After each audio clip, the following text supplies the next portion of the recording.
সাব্বির মিয়া দাঁতের ব্যথায় খাইতে পারে না।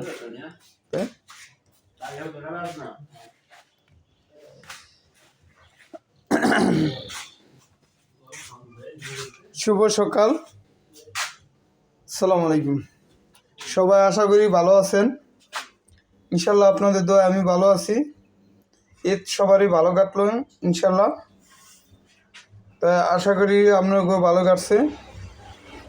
তো আলম ভাইয়ের দোকানটা খোলা, অবশ্যই আপনারা চলে আসেন আলম ভাইয়ের দোকানে গরম গরম খিচুড়ি খাইতে। ফতেগঞ্জপুর আলম ভাইয়ের ঝালমুড়ির দোকান খোলা আছে।